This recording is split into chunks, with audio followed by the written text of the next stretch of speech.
Anyway ओम अज्ञानतिमिरान्धस्य ज्ञानाञ्जनशलाकया सत्सुरोन्मिलितं येन तस्मै श्रीगुरुवे नमः। नमो विष्णुपादाय कृष्णप्रेष्ठाय भूतले श्रीमते भक्तिवेदान्त स्वामीति नामिने। नमस्ते सारस्वती देवे गौरवाणी प्रचारिणे निर्विशेष शून्यवादी पाश्चात्य देशतारिणे। जय श्री कृष्ण चैतन्य प्रभु नित्यानंद श्री अद्वैत गदाधर श्रीवासदि गौर भक्त वृंद। हरे कृष्णा कृष्ण कृष्णा हरे हरे, हरे राम राम राम हरे हरे। हरे कृष्णा பக்தர்களுக்கு இனிமையான காலை வணக்கம். இன்றைய பாகவத சத்சங்க வகுப்புல கலந்துருக்கிற எல்லா பக்தர்களுக்கும் என்னுடைய பணிவான நமஸ்காரம். ஸ்ரீமத் பாகவத்துடைய 3ஆம் ஸ்கந்தம் 1வது அத்தியாயம் விதுர மகாத்மாவுடைய கேள்வி. அதோடைய தொடர்ச்சி தான் இன்னைக்கு படிச்சுட்டு இருக்கோம். இன்னைக்கு படிக்கிற ஸ்லோகம் 23 மற்றும் 24.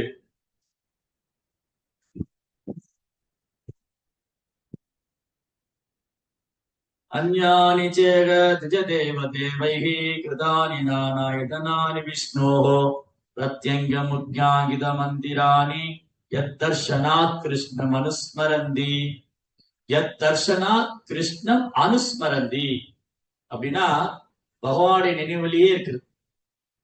அந்த இடங்களை தரிசனம் செஞ்சு புனித ஸ்தலங்களை போய் தரிசனம் பண்ணா அந்த நினைவுலயே இருக்கு. மா முனிவர்களாலும் தேவர்களாலும் நிறுவப்பட்டவையும் பரமபுருஷரான விஷ்ணுவின் அநேக ரூபங்களை கொண்டவையுமான வேறு பல ஆலயங்களும் கூட அங்க இருந்தன. இந்த ஆலயங்கள் பகவானின் முக்கிய சின்னங்களால் பொறிக்கப்பட்டு இருந்தன. அவை மூல முழுமுதற் கடவுளான பகவான் ஸ்ரீ கிருஷ்ணரையே எப்பொழுதும் ஒருவருக்கு நினைவூட்டின. ததத்வதித்வஜ்ரய சுராசுரம்ருதம் சௌவீரமஸ்யான் குருஜாஸ்கலாம்ச்ச காலேன தாவத் யமுனாமுபேத்ய தத்ரோ உத்தவம் பாகவதம் ததர்ஷ. அதன் பிறகு செல்வம் கொழிக்கும் சூரத், சௌவீரம் மற்றும் மத்ஸ்யம் போன்ற மாகாணங்களையும் குருஜாங்கலம் எனப்படும் மேற்கத்திய மாகாணத்தையும் கடந்து சென்ற அவர் இறுதியாக யமுனை நதிக்கரையை அடைந்தார். அங்கு பகவான் ஸ்ரீ கிருஷ்ணரின் மிக சிறந்த பக்தரான உத்தவரை எதிர்பாராமல் சந்தித்தார். சரி, இங்க என்ன இன்னைக்கு அழகான பாடம். சுதர்சனத்தோட மகிமையை பற்றி பிரபா சொல்லியிருக்காரு. பொருளுரையில சுதர்சனத்தோட மகிமையை சொல்லியிருக்காரு. அப்புறம் பல்வேறு புராதனமான ஆலயங்களை பற்றியும் சொல்லியிருக்காரு. 5000 ஆண்டுகளுக்கு முன்பாக, 5000 வருஷத்துக்கு முன்னாடி விதுரர் இந்த பூமியில இருந்த பொழுது அவர் பல்வேறு புனித ஸ்தலங்களுக்கு யாத்திரை போயிருக்காரு, தீர்த்த யாத்திரை. அப்படி அவர் பல்வேறு புனித ஸ்தலத்துக்கு தீர்த்த யாத்திரை போனதுல அங்க பல்வேறு பழமையான பிரம்மாண்டமான கோயில்களையும் தரிசனம் செஞ்சிருக்காரு.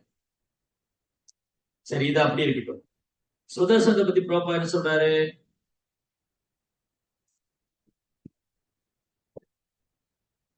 சுதர்சன சக்கரவர்த்தி இல்லையா, அது பகவானின் சக்தி.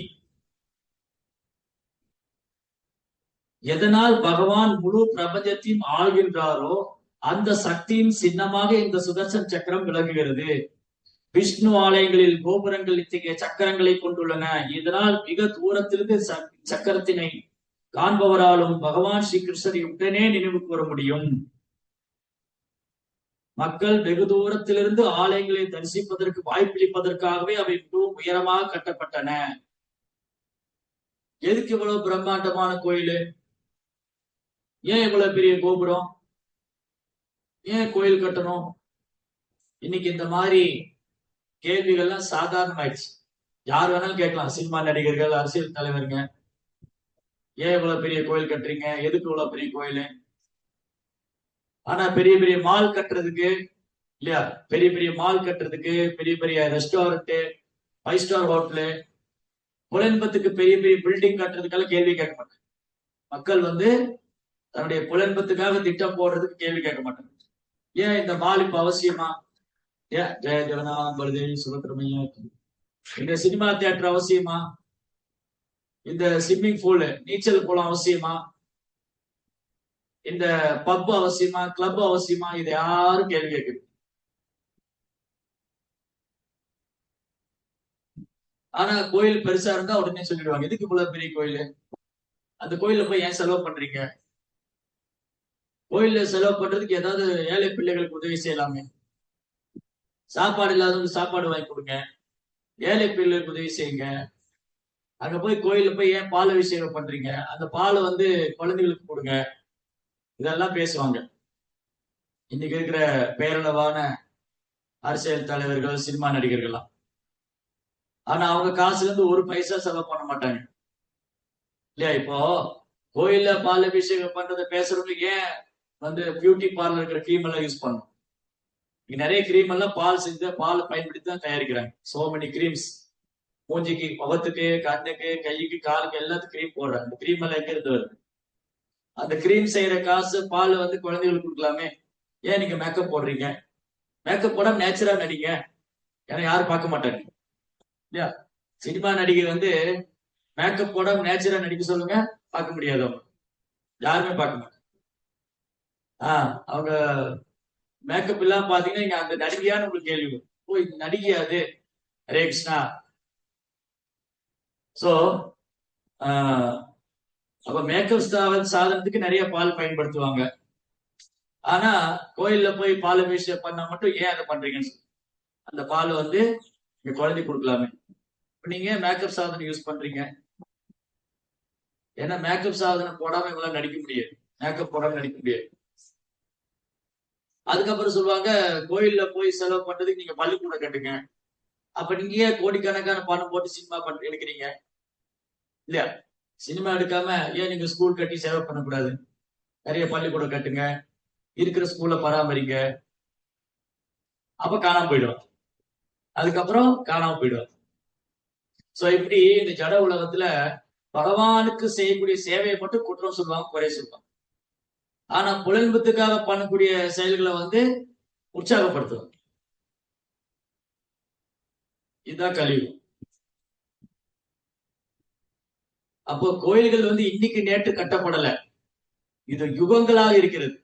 ஜெகநாத் பூரி, ஸ்ரீரங்கம், பல்வேறு புராதன ஸ்தலங்கள், சோம்நாத், காசி விஸ்வநாத், நிறைய புனித ஸ்தலங்கள், 108 வைணவ தலங்கள்.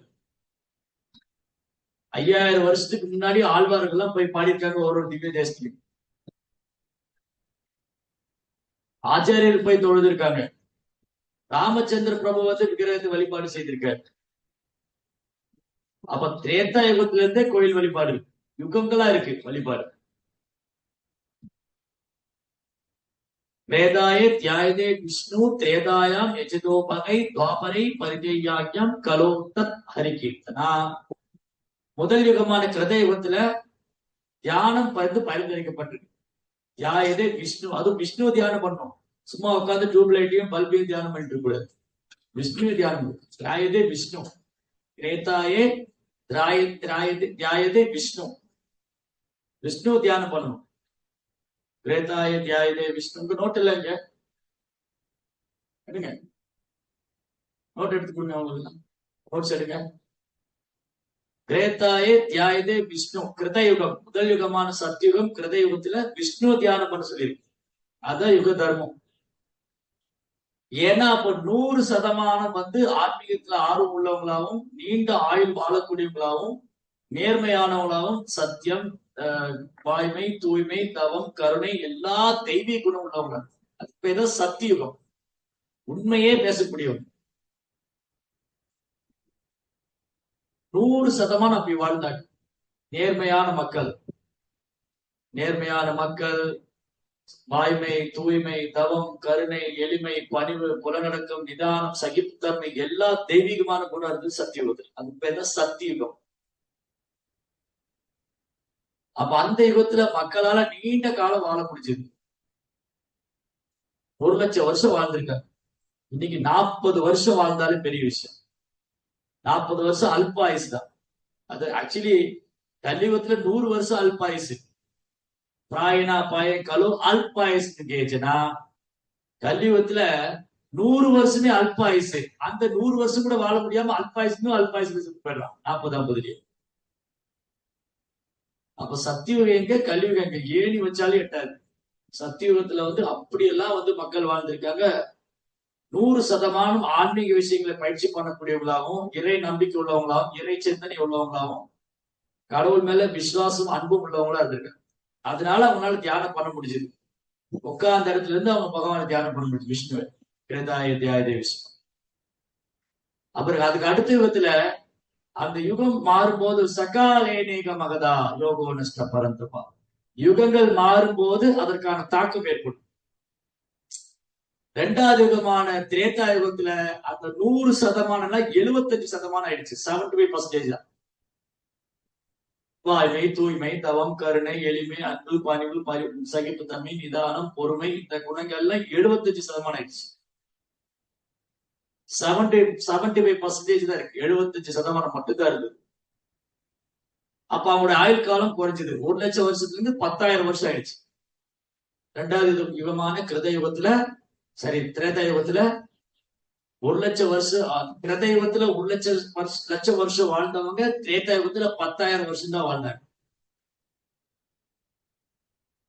அவங்களுக்கான தர்மம் அந்த யுகத்துக்கான தர்மம் யஜ்யம். யஜ்யம்னாலே விஷ்ணு. விஷ்ணுக்கு இன்னொரு பேர் யஜ்யா. யஜ்யா அப்படின்னா யஜ்யோவை விஷ்ணு. யஜ்யம்னாலே விஷ்ணு வழிபடுறதுதான். என்னெல்லாம் அர்ப்பணிக்கிறோமோ அது யாகத்துல, யஜ்யத்துல என்னெல்லாம் அர்ப்பணிக்கிறோமோ அது விஷ்ணுவுக்கு அர்ப்பணிக்கிறது. அந்த யஜ்யசாலையே விஷ்ணுவுடைய திருவாய். யாக குண்டம் இருக்கு இல்லையா, அது பகவானுடைய வாய். அந்த யாகத்துல என்னெல்லாம் அர்ப்பணிக்கிறோமோ அது விஷ்ணுவுக்கு அர்ப்பணிக்கிறோம். நாராயண எதி சமர்ப்பயார், எல்லாம் நாராயணுக்கு அர்ப்பணம்.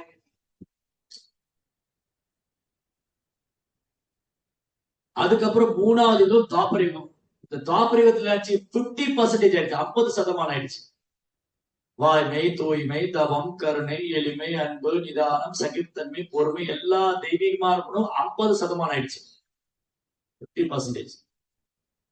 அப்ப துவாபரயுகத்துடைய தர்மம் என்ன? பரிஜயாக்கியம், டெம்பிள் வர்ஷிப், கோயில் வழிபாடு. கிருஷ்ணருடைய ஒன்று பேர வஜிர்னாபா. கிருஷ்ணருடைய பையன் பிரத்யும்னா, பிரத்யும்னாவுடைய பையன் அனிருத்தா, அனிருத்தாவுடைய பையன் வஜிர்னாபா. 4வது ஜெனரேஷன். கிருஷ்ணா, பிரத்யும்னா, அனிருத்தா, வஜிர்னாபா. வஜிர்னாபா கொள்ளு தாத்தா கிருஷ்ணா இந்த உலகத்தை விட்டு மறைஞ்சிட்டாருன்னு கேள்விப்பட்ட உடனே அழுகிறார். அவருடைய நினைவால, பகவானுடைய நினைவுனால கோயில் கட்டுறாரு. பகவானுடைய லீலைகளை, அவருடைய லீலைகள், அவருடைய தெய்வீகமான சச்சிதானந்த ரூபம், அது எல்லாரும் தரிசனம் பண்ணணும். பகவான் இந்த பூமியை விட்டு மறைஞ்சாலும் அவர் திருவிக்கிரகம் எனக்கு இருக்குன்னு சொல்லி 5000க்கு மேற்பட்ட விக்கிரகங்கள், 5000க்கு மேற்பட்ட கோயில்கள். அவர் தேவகி மாதாஜிட்ட கேட்பாங்க, கிருஷ்ணர் எப்படி இருந்தாரு, அவர் எப்படி நடந்துகிட்டாரு, எப்படி சாரி ருக்மிணி மாதாஜி. ருக்மிணி அம்மா என்ன ஆகணும் உங்களுக்கு? வஜ்ரநாபனுக்கு பாட்டி. பாட்டி, கொள்ளு பாட்டி இல்லை, கொள்ளு பாட்டி. பாட்டிட்டு கேட்டாங்க பகவான் எப்படி இருந்தாருன்னு. அவங்க சொன்னாங்க, அவங்க சொல்றதெல்லாம் வச்சு விக்கிரகம் பண்ணிட்டு இருக்காரு. ஒரு விக்கிரகம் பண்ணா இந்த விக்கிரகத்துடைய கண்ணு கிருஷ்ணர் மாதிரியே இருக்கு, இந்த விக்கிரகத்துடைய இதழ் கிருஷ்ணர் மாதிரி இருக்கு. இப்படி ஒரு விக்கிரகத்திலும் ஒரு கிருஷ்ணருடைய ஒரு சிறப்பம்சம். ராதா மதன் மோகன், ராதா கோவிந்ததேவ், ராதா கோபிநாதர், ராதா ஷாம் சுந்தர், ராதா மாதவ், ராதா வினோதர், ராதா காந்தா, இப்படி கிட்டத்தட்ட 5000க்கு மேற்பட்ட விக்கிரகம். அப்புறம் வெறும் விக்கிரகங்கள் எப்படி வச்சுக்கிறது? பிரம்மாண்டமான கோயில்கள். ஜட உலகத்துல ஒண்ணுமே இல்லாதவங்க ஒரு பெரிய வீடு கட்டும் போது ஏன் கிருஷ்ணருக்கு ஒரு பெரிய கோயில் கட்டணும் இல்லையா? ஒண்ணுமே இல்லாதவங்க பெரிய பெரிய வீடு கட்டிக்கிறாங்க புலன்பாடு அனுபவிக்கிறதுக்காக. அப்ப நம்முடைய புலன்களை அனுபவிக்கிறதுக்கு, நம்ம புலன்பு அனுபவிக்கிறதுக்கு பெரிய வீடு கட்டும் போது கிருஷ்ணனுடைய புலன்களை திருப்தி சேர்க்க ஏன் ஒரு பெரிய கோயில் கட்டக்கூடாது தானே கேள்வி. நாம எல்லாருமே நம்ம புலன்பு அனுபவிக்கிறதுக்கு வீடு கட்டுறோம். அப்ப கிருஷ்ணாவுடைய சேவைக்காக கிருஷ்ணாவை திருப்திப்படுத்த எதுக்கு ஒரு பெரிய கோயில் கட்டக்கூடாது? இந்த விக்கிரக வழிபாடும் கோயில் கட்டுறதும் கிருஷ்ணருடைய தேவைக்காக அல்ல. ஓ, கிருஷ்ணருக்கு வீடு இல்லை போல இருக்கு, பக்தர்கள் தான் கோயில் கட்டி கொடுத்தாங்க, கிருஷ்ணருக்கு சாப்பிட முடியாது போல இருக்கு, அதான் பசங்க பக்தர்கள் எல்லாம் சாப்பாடு பிரசாதம் பண்ணி கொடுக்குறாங்க. நோ, கிருஷ்ணா பூர்ணம். ஓம் பூர்ணமத பூர்ணமிதம் பூர்ணாத் பூர்ணமுதஷ்யதே பூர்ணஸ்ய பூர்ணம் ஆதாய பூர்ணமேவ வசிஷ்யதே. கிருஷ்ணா இஸ் கம்ப்ளீட், அவர் பூர்ணமானவர். கிருஷ்ணா ஆல்சோ ஆத்மராமா. கிருஷ்ணா தன்னில் திருப்தி அடைபவர். அவர் வெளியிலிருந்து யாரும் திருப்திப்படுத்த வேண்டாம். இப்ப என்னை யாராவது வெளியிலிருந்து திருப்திப்படுத்தினா, ஓ பிரபு நீங்க நல்லா கிளாஸ் கொடுக்குறீங்க, பிரபு நீங்க நல்லா கீர்த்தன் பாடுறீங்க, அப்புறம் உங்ககிட்ட மாதாஜி நீங்க நல்லா ரொம்ப சமைக்கிறீங்க, நம்ம சந்தோஷமாயிடும். ஓ அப்படியா? அப்படிலாம் கிருஷ்ணரை முகஸ்துதி பண்ணிலாம் அவர் திருப்திப்படுத்த வேண்டியதில்லை. அவர் தண்ணில் திருப்தி அடைபவர். பகவானும் சரி, பகவானுக்கு தூய பக்தர்களும் சரி, தண்ணில் திருப்தி அடைகிறவங்க. வெளியிலிருந்து யாரும் அவர் திருப்திப்படுத்த வேண்டாம். அப்போ ஒரு பக்தர் கிருஷ்ணருக்கு கோயில் கட்டுறாரு, கிருஷ்ணருக்கு விக்கிரகத்தை பிரதிஷ்டை செய்யறாரு, கிருஷ்ண பகவானுக்கு நிவேதனம் செய்யறாருன்னா இது பகவானுடைய தேவைக்காக அல்ல. நமக்குதான் வீடு தேவை, சாப்பாடு தேவை, துணிமணி தேவை, எல்லாம் நமக்கு தேவை. கிருஷ்ணருக்கு இதெல்லாம் தேவையே இல்லை. இந்த இது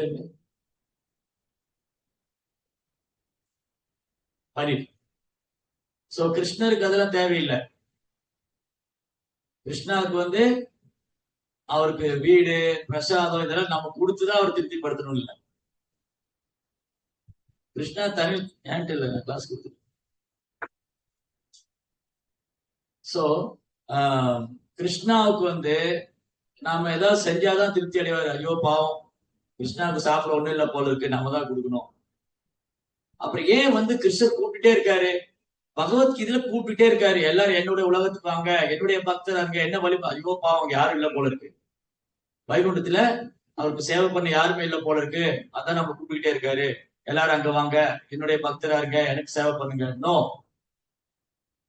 லக்ஷ்மி சகசர சத சம்பிரம சேவியமானம்.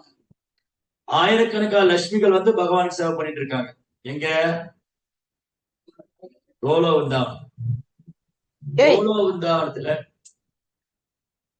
விருந்தாவனத்துல ஆயிரக்கணக்கான லட்சுமிகள் பகவானுக்கு சேவை பண்றாங்க. பாவம், கிருஷ்ணருக்கு ஒண்ணும் இல்லை போல, நம்ம ஒரு அழகா கோயில் கட்டி கொடுத்துடலாம். அவருடைய தாமமே சிந்தாமணி தாமம். சிந்தாமணி பிரகரசத் பசு கல்ப விருக்ஷா ரக்ஷா விருதேஷ சுரவீர் அபிபாலயந்தம் லக்ஷ்மி சகசர சத சம்பிரம சேவியமானம் கோவிந்தமாதி புருஷம் தமகம் பஜாமி. சிந்தாமணி கல்லால கட்டப்பட்டிருக்கு. சும்மா கருங்கல் செங்கல்லாம் வச்சு கட்டல, சிமெண்ட் ஆலோ பிளாக்கு இதெல்லாம் வச்சு கட்டல கிருஷ்ணாவுடைய உலகம். சிந்தாமணி கல், சிந்தாமணி தாமம். சிந்தாமணி கல் என்னது? அது தொட்டா கோல்டு, எல்லாம் தங்கமாகும். அந்த சிந்தாமணி கல்ல அப்படி ஒரு எஃபிஷியன்ஸ், ஒரு தேஜஸ். அங்க லைட்டே தேவையில்லை, அங்க மின்சாரம் தேவையில்லை, சந்திரன் தேவையில்லை, சூரியன். நதத் பாசியதே சூரியோ சாங்கோ நமா. நதத் பாசியதே சூரியோ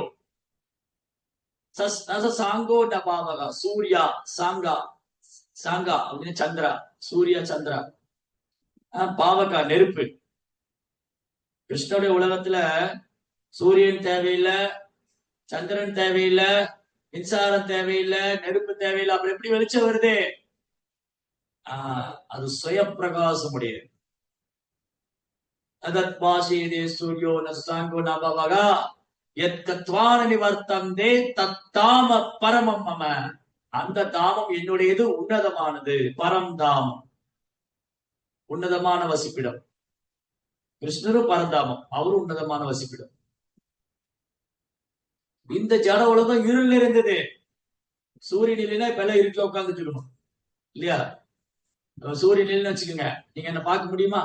நான் உங்களை பார்க்க முடியும், எல்லாம் இருட்டுலதான் உட்காந்து. தாவரங்கள் வளராது, ஒண்ணு நடக்குது. சோ கிருஷ்ணாவுடைய கருணையால் நமக்கு வெளிச்சம் கிடைக்குது. இரவுல சந்திரன், பகல்ல சூரியன், அப்புறம் மின்சாரத்தை கண்டுபிடிச்சிருக்காங்க. இப்படி இங்க எல்லாமே கிருஷ்ணாவுடைய கருணையில தான் நடக்கும். ஆனா விஞ்ஞானி நினைச்சுக்கிறான் நான் தான் கண்டுபிடிச்சேன். என்னத்தை நீ கண்டுபிடிச்ச? கிருஷ்ணா ஒரு லைட் கொடுத்திருக்காரு, உலகத்துக்கே வெளிச்சம் கொடுக்குது. நீ ஒரு டியூப் லைட்டை கண்டுபிடிச்சு பெருமை பேசு இல்லையா? சின்ன சின்ன டியூப் லைட் கண்டுபிடிச்சிட்டு ஓ நான் பாருங்க எல்லாம் கண்டுபிடிச்சு. கிருஷ்ணா ஒரே லைட் கொடுத்திருக்காரு, உலகத்துக்கே வெளிச்சம். சோ வர்த்தந்தே தத்தாம பரமம சிந்தாமணி தாமம். அங்க சந்திரன், சூரியன், மின்சாரம் எதுவும் தேவையில்லை. அங்க போயிட்டா திரும்ப இங்க வர வேண்டியவர். போயிட்டு வர வேலையில இல்ல. இந்த தூத்துக்குடிக்கு காரைக்குடிக்கும் போயிட்டு வருவாங்க, அந்த மாதிரி வேலையில கிடையாது. போனா திரும்பி வர வேண்டியது. போனா திரும்ப வர வேண்டியது. அப்பேற்பட்ட இடம். சோ அங்க பிருந்தாவனத்துல ஆயிரக்கணக்கான கோயில்கள், பிரம்மாண்டமான கோயில்கள், ஆயிரக்கணக்கான கோயில்கள். அவுரங்கசீப்புடைய மனைவி அவன் பாக்குறான், டெல்லியில இருந்து டெல்லிக்கு பிருந்தாவனத்துக்கு எவ்வளவு கிலோமீட்டரு? டெல்லி தான் அப்போ வந்து இவங்களுடைய தலைநகர், முகல் கிங்கோடைய கேபிட்டலா இருக்கு. அதுக்கு முன்னாடி எல்லாமே டெல்லி தான். இப்போ டெல்லி தான் கேபிட்டல். கிட்டத்தட்ட எனக்கு தெரிஞ்சு டெல்லி இருந்து பிருந்தாவனத்துக்கு ஒரு 60-70 கிலோமீட்டர் வரும்னு நினைக்கிறேன். அங்க இருந்து பார்த்தா அவங்க அரண்மனையில இந்த பிவி பார்த்தா, பாத்திமா பிவி, அந்த அரண்மனையில இருந்து பார்த்தா தாத்தா கோவிந்தருடைய கோயில் இருக்குல்ல, பிரம்மாண்டமா இருக்கு. 7 அடுக்கு மாடி, 7 ஸ்டேர்கேஸ், 7 அடுக்கு கோபுரம். எப்படி இருந்திருக்கும்? பிரம்மாண்டமான கோயில். இவங்க அரண்மனையோட ஓங்கி நிக்குது இந்த கோயில். இவன் சொன்னா அவுரங்கசீப்ட, அது பாருங்களேன் அந்த கோயில் எவ்வளவு பெருசா இருக்கு, நம்ம அரண்மனையோட பெருசா இருக்க. வெறும் பொறாம வந்துருது. அது எப்படி என் அரண்மனையோட பெருசா இருக்கலாம்? அவன் போய் உடைச்சிட்டான். அந்த 7 அடுக்கு உடைச்சு இப்போ ஒரு 6 அடுக்கு உடைச்சிட்டான். ஒரு அடுக்கு தான் இருக்கு. ஒரு ஒரு ஒரு அது இன்னும் அப்படியே தான் இருக்குது. ஒரு அடுக்கு மட்டும் தான் இருக்கு. ஃபர்ஸ்ட் கோபுரம் மட்டும் தான் இருக்கு. அந்த மாதிரி பிரம்மாண்டமான கோபுரங்கள். அதுவும் தென்னிந்தியால பார்த்தா அவ்வளவு வேலைப்பாடுகள் நிறைந்த கோபுரங்கள். ஸ்ரீவில்லிபுத்தூர் கோபுரம், ராமேஸ்வரம், காஞ்சிபுரம், எவ்வளவு வேலைப்பாடு இருந்து கோபுரத்து. அப்புறம் கோபுரத்துக்கு மேல சுதர்சனம் வச்சிருப்பாங்க. சில தென்னிந்தியால பெரும்பாலும் கோபுரத்துக்கு மேல கலசம் வச்சிருப்பாங்க. நார்த் இந்தியால பெரும்பாலும் கோபுரத்துக்கு மேல சுதர்சனம் வச்சிருப்பாங்க. குறிப்பா கிருஷ்ணாவுடைய டெம்பிள், விஷ்ணு சேத்திரம், கிருஷ்ணாவுடைய டெம்பிள் இருக்கிற இடத்துல மேல சுதர்சனம். இந்த சுதர்சனம் தான் எல்லாத்துக்கும் அடைக்கலாம். சுதர்சன ஆழ்வார், சுதர்சன ஆச்சாரியர், சக்ரா, அவர் ஒரு நபர். பகவானுடைய அஸ்திரம் ஒரு நபர். அது ஆன்மீகமா இருக்கு. சும்மா ஏதோ சக்கரம்னா பௌதிகமா இந்த சைக்கிள் சக்கர மாதிரி, சங்கு சக்கர மாதிரி நினைச்சுக்காது. சுதர்சன் சக்கரத்தை வந்து வீல், அந்த சாதாரண வீல் மாதிரி நினைக்கூடாது.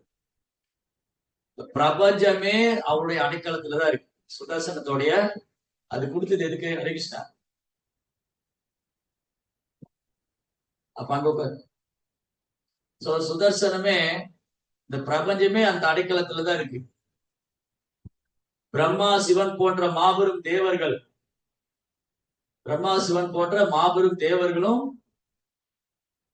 சுதர்சனத்தோட அடைக்கலத்துலதான் இருக்கு.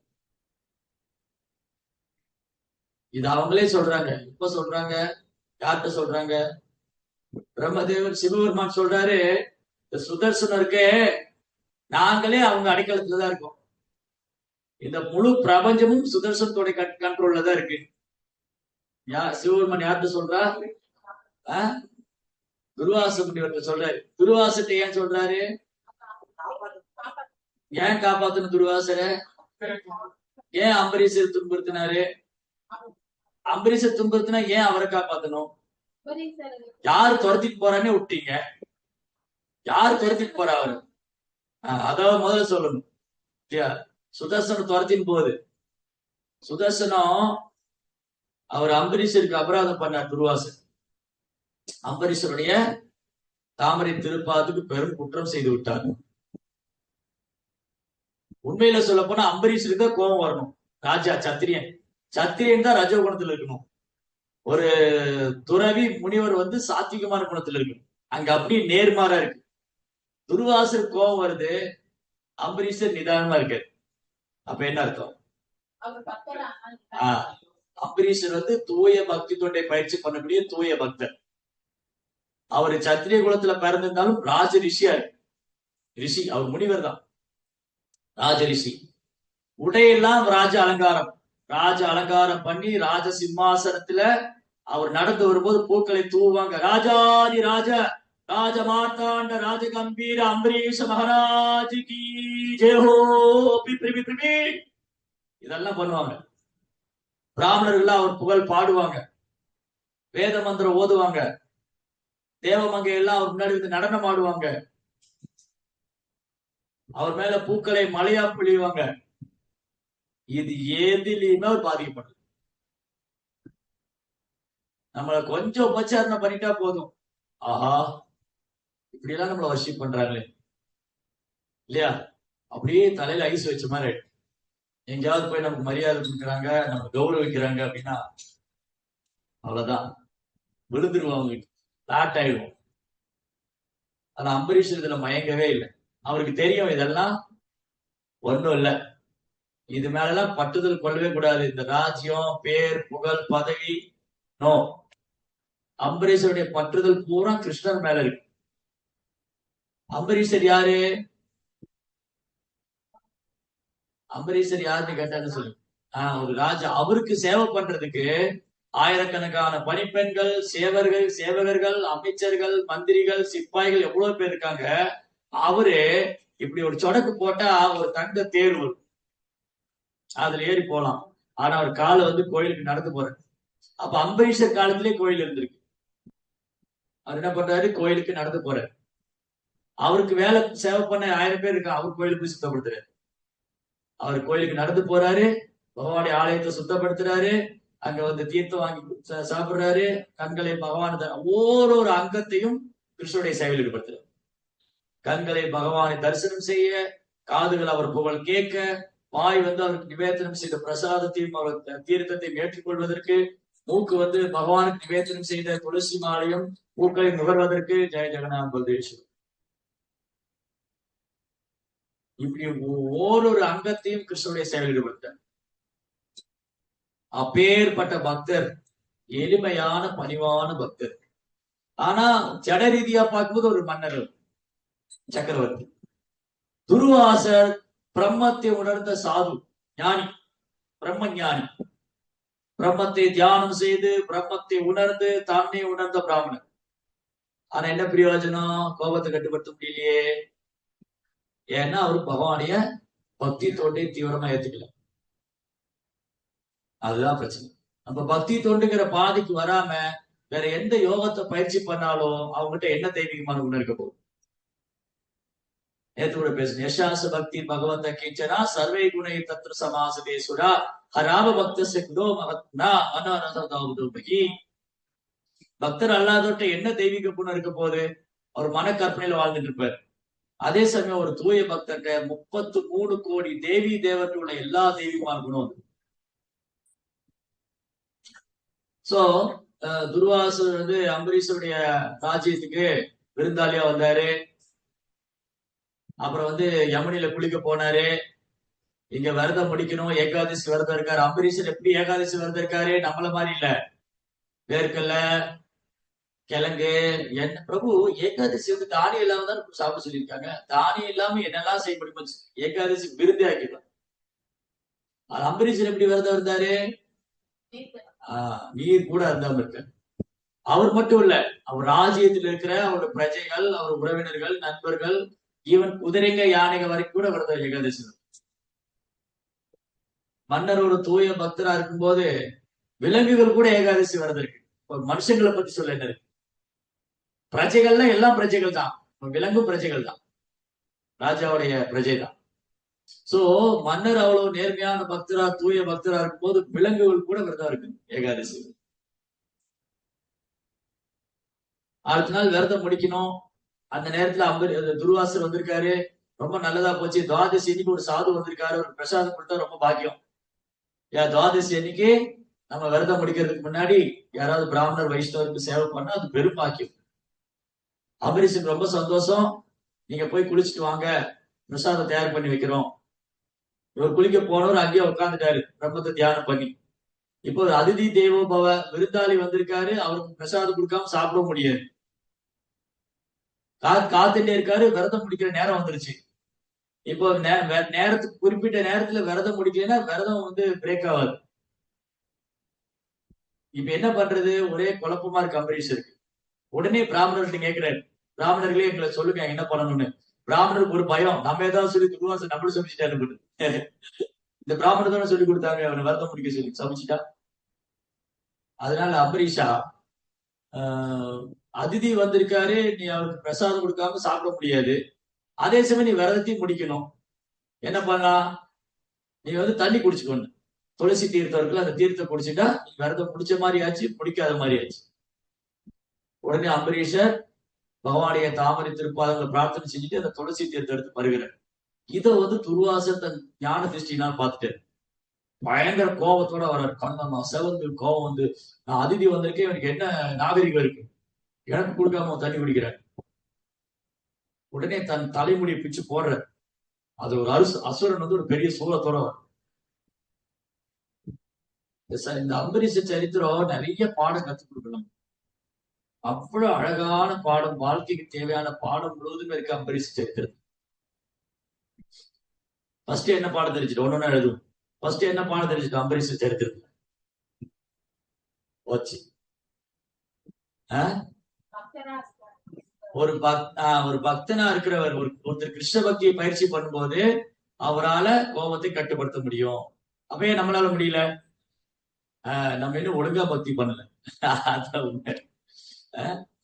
ஒழுங்கா பக்தி பண்ணா, கிருஷ்ண உணர்வை நாம் தீவிரமா பின்பற்றினா, சைதன்யம் அப்படி போதனைகளை நம்ம சில பேர் கொண்டு பின்பற்றினா நம்மளால கோபத்தை கட்டுப்படுத்த முடியும். சைதன்யம் என்ன சொல்றாரு, அமானினா மானதேன கீர்த்தனிய சதா. எல்லாருக்கும் மரியாதை கூட, நீ மரியாதை எதிர்பார்க்காத. இந்த ஒரு வார்த்தையை நம்ம ஒரு ஆபரணமா கழுத்துல போட்டுக்கணுங்கிற இந்த ஸ்லோகத்தை, தினாதபி சுனிச்சேன தரோரிவ சகிஷுனா அமானினா மானதேன கீர்த்தனிய சதாகு. இந்த ஸ்லோகத்தை எழுதி அப்படியே கழுத்துல மாலையா போட்டு. அவ்வளவு முக்கியமானது.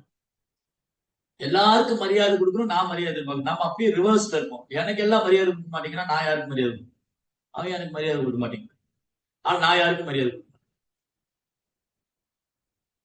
சோ இதுதான் நம்மளுடைய ப்ராப்ளம். நம்முடைய பிரச்சனை என்னன்னா, நம்ம இன்னும் ரஜோகுணம் தமோ குணத்தை தான் பக்தி பண்ணிட்டு இருக்கு. நம்மளுடைய பக்தி தொண்டு தூய்மையானது, அதுல எந்த சந்தேகம் இல்லை. பக்தி தொண்டு தூய்மையானது. நான் ரஜோகுணம் தமோ குணத்துல இருந்து பக்தி தொண்டு பண்ணிட்டு இருக்கேன். அப்ப இது தீவிரமா பின்பற்றும் போதுதான் இந்த ரஜோகுணம் தமோ குணத்துக்கு வெளியில வர முடியும். அது வரைக்கும் இந்த குணங்களுடைய தாக்கம் இருந்துகிட்டே இருக்கு. அம்பரீஷர் இந்த முக்குணத்துக்கு அப்பாற்பட்டவர். அம்பரீஷர் முக்குணத்துக்கு அப்பாற்பட்டவரான தூய பக்தரா இருக்கிறதுனால அவர் கோபம் வரல. அவ்யபிச்சாரேன பக்தியோகேன சேவை மாமியச்சோ அவ்யபிச்சாரேன பக்தியோகேன சேவை சகுணான் சமதீதைதான் பிரம்ம பூயாய்கள்.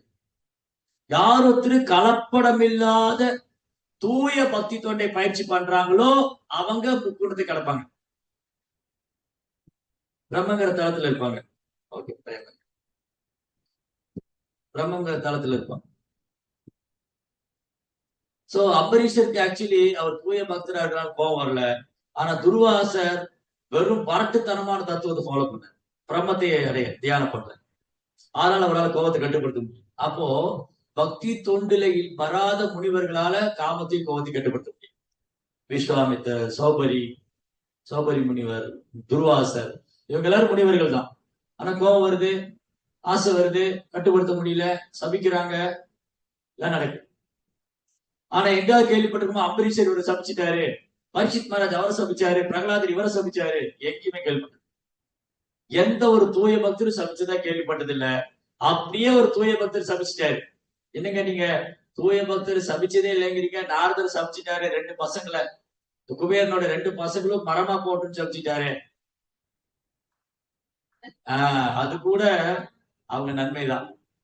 இல்லாட்டி குபேரன் மாதிரி மிக உயர்ந்த உன்னதமான தேவருக்கு கூட பகவான் கிருஷ்ணருடைய சியாம சுந்தர ரூபத்தை காண்பது அரிது.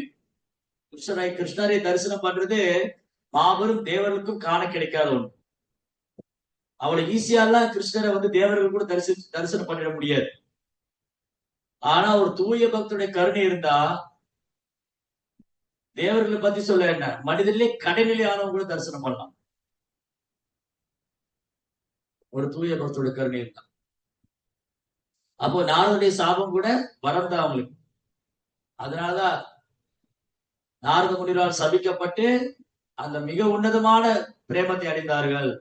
குபேராத்மஜோ பக்த மூர்த்த ஜயத்வ தயா மோக்ஷிதோ பக்தி பாஜகிருதௌ ச ததா பிரேம பக்திம் ச காமே பிரயத்ய நமோக்ஷே கிரஹோ மேஸ்தி தாமோதரி. குபேரின் இரு மகன்கள் நலக்குபேரன் மணிகிரீவன் நாரத முனிவரால் சபிக்கப்பட்டு மரமாக நின்று கொண்டிருந்தார்கள். ஆனா பகவான் கருணையால, நாரதுடைய கருணையால அவங்க எங்க நின்றுட்டு இருந்தாங்க? பிருந்தாவனத்துல யசோதாமாவுடைய முற்றத்துல, வீட்டு முற்றத்துல மரம் அணிக்கிறாங்க. ஒரு 2 பெரிய அர்ஜுன தமாவள மரம். சோ கிருஷ்ணா என்ன பண்றாரு? ஓகே, நாரத முனிவருக்கு வரம் கொடுத்திருக்காரு, என்ன தரிசனம் பண்ணணும்னு நான் போறேன். மரமா நிக்கிறவங்களை தேடி போறாரு கிருஷ்ணா. ஒரு தூய பக்தருடைய அனுகிரகம் இருந்தா மர உருவல் இருக்கிறவங்களுக்கு கூட கிருஷ்ணாவுடைய தரிசனம் கிடைக்கும். தேடி போய் அவங்களை விடுவிக்கிறேன். அந்த பிரேம பக்தி எனக்கு கொடுங்க. நாரதரின் சாபத்தினால மிக உயர்ந்த பக்தரானாங்க. அப்ப நாரதருடைய சாபத்தினாலேயே மிக உயர்ந்த பக்தரானாங்க. அப்ப அந்த சாபம் இல்ல, வரம். அத்தகைய பிரேம பக்தி எனக்கு கொடுங்க, அதுக்காகவே நான் இயங்குகிறேன். வேறு பிற வரங்கள் வாங்கி என்ன பிரயோஜனம்?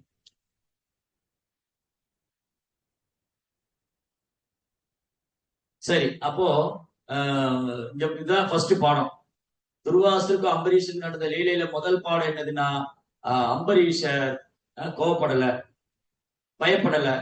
அவருக்கு பயம் கிடையாது, கோபம் கிடையாது, கவலை கிடையாது, ஒண்ணு கிடையாது. சிம்பிளி பகவான் நினைச்சது, வேறுமனே பகவான் நினைச்சது. ஆனா துர்வாசருக்கு முதல்ல கோபம், அதுக்கப்புறம் சுதர்சனம் வந்துடுது. சோ 2வது பாடம் என்னது? ஒரு வைஷ்ணவரை ஒருத்தர் நிந்திக்கும் போது பகவான் பொறுத்துக்க மாட்டாரு, பகவானுக்கு பக்தரும் பொறுத்துக்க மாட்டாரு. அந்த பக்தர் பொறுத்துக்குவாரு. உதாரணத்துக்கு என்ன ஒருத்தர் நிந்தனை பண்றாரு, எனக்கு ஒருத்தர் அபராதம் பண்றாரு, நான் பொறுத்துக்கணும். ஆக்சுவலி நான் பொறுத்துக்கணும். ஆனா அந்த இடத்துல வேறொரு பக்தர் பார்த்துட்டு இருக்க கூடாது. ஏன் அந்த பக்தரை திட்டுறீங்க நீங்க? அவர் என்ன பண்ணாரு, என்ன தப்பு செஞ்சாரு அப்படின்னு உடனே கேட்கணும். அதுக்கப்புறம் பகவான் பொறுத்துக்க மாட்டார். அதுதான் நடந்தது அம்பரீஷருடைய கதையில. துர்வாசர் அம்பரீஷர் கொல்றதுக்கு ஒரு அசுரனை ஏவன போது அம்பரீஷர் அப்படியே கை கூப்பி நின்று இருக்காரு. அவர் கிருஷ்ணா என்னை காப்பாத்துங்க, கோவிந்தா, ஐயோ அம்மா கத்தி அலறல, பயந்து ஓடல, தன் உடைவாளை எடுத்து தன்னை காத்துக்கொள்ள வேண்டும். அம்பரீஷரும் ராஜா உடைவாளை உருவி அந்த அசுரனின் கழுத்தை சீவி பின்பு துர்வாசரின் தலையை துண்டிக்கணும். ஒன்னும் கிடையாது. அப்படி கூப்பிய கரங்களோட நிக்கிறார். பயந்து ஓடவும் இல்லை, ஒளியவும் இல்லை, கிருஷ்ணரே உதவிக்கு கூப்பிடல, தன்னை காத்துக்கொள்ள வேண்டும், தற்காத்துக்கொள்ள உடைவாளை உருவல. இதுதான் அம்பரீஷருடைய சரணாகதி. நாமள அருந்தவங்க ஐயோ அம்மாரு கத்தி கூச்சல் போட்டு இல்லையா, ஒண்ணு அங்க தலை தெறிக்க ஓடும், இல்ல அந்த அசுரனை கொல்லப்போம். அது முடியாதா, கிருஷ்ணா கோவிந்தா என்னை காப்பாத்து, ஆச்சா போச்சா இல்லையா, ஒரு வழி ஆக்கிரும். அம்பரீஷர் அப்படியே நிதானம் நின்று இருக்க, டிஸ்டர்ப் ஆகவே இல்லை. அப்ப என்ன பண்ண, அப்ப இது 2வது பாயிண்ட், எந்த சூழலையும் கிளர்ச்சி அடையவே இல்லை. சோ முதல் பாயிண்ட் தூய பக்தி தொண்டை பயிற்சி பண்ணும்போது ஒரு பக்தன் இந்த குணங்களை கடந்து வர முடியும் படிப்படியா. நாம இன்னும் பக்குவம் ஆகாதனால நம்மளால கடக்க முடியல. நம்முடைய பக்தியில ரஜஸ் தமஸ் கலந்திருக்கிறதுனால நம்மளால கடக்க முடியல. நம்ம ரஜோகுணம் தமோ குணத்துடைய கட்டுப்பாட்டுல தான் இன்னும் இருக்கும். அந்த பிடியில இருக்கிறதுனால சில நேரம் என் சேவையிலும் ரஜோகுணம் தூக்குது, தமோ குணம் தூக்குது, ஓங்கி இருக்கு. அதனால என்னால தூய பக்தி தொண்டை உணர முடியல, அதனால என்னால பக்குவமாக முடியல. அதுக்கு என்ன வழி? அதுக்கும் அதேதான் வழி. தொடர்ந்து பக்தி தொண்டை கவனமா சிரத்தையா பண்ணிட்டே வரும்போதுதான் இதுல வெளியே வரும். கலப்படம் இல்லாத பக்திங்கிற தளத்துக்கு வரும். அந்த பக்தியில எந்த உள்நோக்கம் இருக்கக்கூடாது, எந்த ஒரு எதிர்பார்ப்பும் வெறுமனே கிருஷ்ணரை திருப்திப்படுத்துறதுக்காக மட்டும்தான் இருக்கு. அந்த பக்தினாலதான் முக்குணத்தையும் கடக்க முடியும். சோ அம்பரீஷர் முக்குணத்தையும் கடந்தவர், துர்வாசர் முக்குணத்துக்கு உட்பட்டவர். அம்பரீஷர் பகவானே பூர்ணமா சரணடைஞ்சிருக்காரு, துர்வாசர் பிரம்மத்தை சரணடைஞ்சிருக்காரு. அம்பரீஷர் தூய பக்தியோட பயிற்சி பண்றாரு, துர்வாசர் பிரம்மத்தை தியானம் பண்றாரு. அம்பரீஷர் இயல்பாவே பகவானுக்கு சேவை பண்றார், துர்வாசர் செயற்கையான முறையில மனதை கட்டுப்படுத்த முயற்சி. 4 பாயிண்ட் ஆச்சா? என்ன எழுதிருக்கீங்க?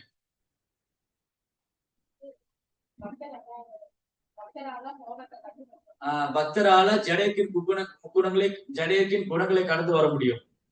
தூய பக்தர் இதுக்கெல்லாம் அப்பாற்பட்டவரா இருக்கு. ஆனா துர்வாசர் போன்ற முனிவர்கள் என்னதான் தவம் செஞ்சாலும் இந்த முக்குணத்துடைய பிடியில இருந்து அவங்களால விடுபட முடியல. அடுத்தது ஒரு வைணவரை நிந்தனை செய்யும் போது அந்த பக்தர் பொறுத்துக் கொள்வார், பகவானும் பக்தர்களும் பொறுத்துக்க மாட்டாங்க. அடுத்தது அம்பரீஷர் கிளர்ச்சி அடையவே இல்லை, துர்வாசு ஓடுறாரு. அப்புறம் தூய பக்திங்கிறது உள்நோக்கம் இல்ல, கடப்படம் இல்லாத தூய பக்தினால மட்டும்தான் முக்குணத்தை கடக்க முடியும். அந்த பக்தி தொண்டை ஏற்றுக்கொள்ளாதனால துர்வாசனால அதை வெல்ல முடியல. அடுத்தது இப்ப நான் என்ன சொன்னேன், அம்பரீஷன் துர்வாசுக்குள்ள டிஃபரன்ஸ் என்னன்னு போச்சு. அம்பரீஷர் பகவானே தாமரை திருப்பாத்தி பூர்ண சரணாகதி பண்ணிருக்காரு, துர்வாசர் பிரம்மத்தை அடைக்கலம் கொண்டிருக்காரு. அம்பரீஷர் தூய பக்தியோட பண்றாரு, துர்வாசர் பிரம்மத்தை தியானிக்கிறாரு. அம்பரீஷர் இயல்பாவே பகவானுக்கு சேவை பண்றார், துர்வாசர் செயற்கையா பிரம்மத்தை தியானிக்க முயற்சி பண்றார். அம்பரீஷர் தன் புலன்களை கிருஷ்ணனுடைய சேவையில் ஈடுபடுத்துறார், துர்வாசர் செயற்கையா புலன்களை கட்டுப்படுத்த முயற்சி பண்றார். இதனால்தான் துர்வாசர் வீழ்ந்தார், அம்பரீஷர் வென்றார். ஹரே கிருஷ்ணன். சோ இப்ப இந்த அசுரன் துரத்திட்டு வரைச்ச அம்பரீஷர் பொறுமையா நின்று இருக்காரு. சுதர்சனம் வந்தது, ஒரு குத்து, ஒரு சீவ், அவ்வளவுதான். அந்த அசுரனுடைய தலையை துண்டிச்சு. அப்படியே அந்த சுதர்சன் ஒரு யூ டர்ன் போட்டு துர்வாசத்தை வருது. அந்த அசுரனை ஒரு சூழல் எடுத்துட்டு அம்பரீஷர்கிட்ட போறான். சுதர்சனை அவன் தலையை துண்டிச்சுட்டு அப்படியே யூ டர்ன் போட்டு எங்க வருது, நேரா துர்வாசத்தை வருது. துர்வாசர் ஓடுறாரு, சமுத்திரத்துக்குள்ள ஓடுறாரு, மலை குகையில ஓடுறாரு, ஆகாசத்துல மேகத்துக்குள்ள ஓடுறாரு. எங்க ஓடினாரு துரத்தின் வருது, முதுகெல்லாம் எரியுது. பலாயிரம் கோடி சூரியன், 1-2 சூரியன் அல்ல, பலாயிரம் கோடி சூரியன் சேர்ந்தா என்ன ஒரு தேஜஸ் இருக்குமா அது சுதர்சனம். ஓடுறாரு, கடைசி சொர்க்கத்துக்கு ஓடினாரு. சொர்க்கராஜா, தேவராஜா, இந்திரா என்னை காப்பாத்துன. இந்திரன் சொன்னாரு, நான் எப்படி உங்களை காப்பாற்ற முடியும், இது சுதர்சனமாச்சே. சுதர்சனம் தான் இந்த பிரபஞ்சமே சுதர்சனத்தோட அடைக்கலத்துல இருக்கு, அது என்னால முடியாது, நீங்க வேணா பிரம்மாட்ட போங்க, அவர் தான் சிருஷ்டிகர்த்தா. எங்களுக்கு ஒரு பிரச்சனைன்னா நாங்க முதல்ல பிரம்மாட்ட தான் போவோம், அவர் தான் எங்களுக்கு எல்லாம் தலைவர். நான் தேவராஜன் சொர்க்கராஜனா இருந்தாலும் எங்களுக்கு பிரச்சனை வரும்போது நாங்க பிரம்மாட்ட தான் போவோம், நீங்க பிரம்மாட்ட போங்க. நேரா பிரம்மலோகத்துக்கு ஓடி வந்தார். ஓ பிரம்மா, சதுர்முக பிரம்மா என்னை காப்பாத்து. பிரம்மா சொன்னாரு, சுதர்சனம் பகவானுடைய அஸ்திரமாச்சு, நான் என்ன பண்ண முடியும், நாங்களே சுதர்சனுடைய அடைக்கலத்துலதான் இருக்கோம், நீங்க வேணா ஒண்ணு பண்ணுங்க, மகாதேவர்கிட்ட போங்க அப்படின்னு. அங்கிருந்து கைலாசம் வர்றாரு. மகாதேவா, பூதநாதா, பம்பம் போலே பம்பம் போலே ஓடி வந்தாரு. மகாதேவர் சொன்னார், சுதர்சன் பார்த்து நமஸ்காரம் பண்ணாரு, உங்களுடைய கருணையால நான் சுதர்சன் தரிசனம் பண்ற பாக்கியம் கிடைச்சது. ஏன்னா நான் மட்டும் இல்ல, இந்த பிரபஞ்சம், பிரம்மா போன்ற எங்களை போன்ற மாபெரும் தேவர்கள், மகா ரிஷிகள், அனைத்து ஜீவஜாலங்கள் அனைத்தும் சுதர்சனுடைய கட்டுப்பாட்டுலதான். எல்லா சந்திரன், சூரியன், வெளிச்சம் எல்லாத்துக்கும் ஆதாரம் சுதர்சனம். அது எங்கனால ஒண்ணும் செய்ய முடியாது. நீங்க வேணா ஒண்ணு பண்ணுங்க, சுதர்சனம் பகவானுடைய பக்தராவும் அஸ்திரமா இருக்குன்னா நீங்க அங்க போங்க, பகவான்கிட்ட போங்க. அங்கிருந்து நேரம் வைகுந்த ஓடி, வைகுந்தத்துல பரந்தாமா, அகிலாண்ட கோடி பிரம்மாண்ட நாயகா, கேசவா, நாராயணா, மாதவா நமஸ்காரம் பண்ணாரு. என்ன துர்வாசர், என்ன சுதர்சனத்துக்கு காப்பாத்துங்க, சுதர்சனம் துரத்துறவுக்கு நீ என்ன பண்ணீங்க, என்ன பண்ணு, சுதர்சனம் துரத்துறவுக்கு என்ன பண்ணீங்க, நான் அம்பரீஷர் குற்றம் பண்ணிட்டேன். அதுதான் எனக்கு ஒண்ணும் தெரியாது, எனக்கு என் பக்தனை தவிர ஒண்ணு தெரியாது, என் பக்தனுக்கு என்ன தவிர ஒண்ணு தெரியாது. நான் எப்போ என் பக்தனை நினைச்சிட்டே இருப்பேன், அவர் எப்போ என்ன நினைச்சிட்டு இருக்காரு, என்னால உங்களுக்கு உதவ முடியாது, நீங்க அம்பரீஷர் போங்கன்னு. நேர கடைசியில் அம்பரீஷர் காலில் வந்து விழுந்தாரு. இவ்வளவு நடந்துட்டு இருக்கு, அம்பரீஷர் அங்கேயே ரூபியை எப்படி நின்னாரோ அப்படியே நின்று இருக்காரு. இவர் வந்து அப்போ சுதர்சன் துரத்திட்டே வருது துர்வாசரை. அம்பரீஷர் பாதங்கள்ல வந்து சாஷ்டகம் நமஸ்காரம் பண்ண அம்பரீஷர் நடுங்கிறாரு. ஐயோ, இந்த முனிவர் என் காலில் விழுறாரு. அவர் ஒரு பெரிய முனிவர், தவம் பண்றவர், பிராமணருக்கு என் காலில் விழலாம, நாலு அவர் ஆசீர்வாதம் வாங்கிட்டு நாலு அவர் காலில் விழணும். முனிவரை எந்திரிங்க எந்திரிங்கன்னு. இப்பதான் புரிஞ்சது அம்பரீஷோடைய மகிமை என்னன்னு துர்வாசருக்கு. அப்புறம் சுதர்சன் பிரார்த்தனை பண்ணார் அம்பரீஷன். ஓ சுதர்சன் ஆழ்வாரே, சுதர்சன் சக்கரா, நீங்க பகவானுக்கு ரொம்ப பிரியமானவங்க, நீங்க பக்தருக்கு ரொம்ப பிரியமானவங்க, நீங்க எல்லா விதமான தடங்களையும் போக்கக்கூடியவங்க, நீங்க பக்தருக்கு அனுகிரகம் பண்றவங்க, இந்த பிரபஞ்சமே இந்த 14 லோகம் உங்க கட்டுப்பாட்டுல இருக்கு, பிரம்மாசுரன் போன்ற தேவர்களா உங்களுக்கு போற்றி புகழ்ந்து ஆராதிக்கிறாங்க, இந்த பிராமணரை நீங்க ஆசீர்வாதம் பண்ணுங்க. அவர் சொல்ற வரைக்கும் சுதர்சன் போல. அம்பரீஷர் பிரார்த்தனை பண்ணதுக்கு அப்புறம் தான் சுதர்சன் போன. அதுக்கப்புறம் துர்வாசர் 3 உலகத்துல அம்பரீஷோட புகழ் பாடிட்டு போறாரு. சோ அவ்வளவு சச் அ பவர்ஃபுல் சுதர்சன். எல்லா பக்தியில வந்து எல்லா தடசங்களையும் நிவர்த்தி சுதர்சன் சக்கரா. அந்த சக்கராவை யார் தரிசனம் பண்றாங்களோ பகவான தரிசனம் பண்றது வேறானதே இல்லை. யாராவது சுதர்சன் சக்கரத்தை தரிசனம் பண்ணா பகவான தரிசனம் பண்றது வேறானதே இல்லை. அதனால பகவானுக்கு வந்து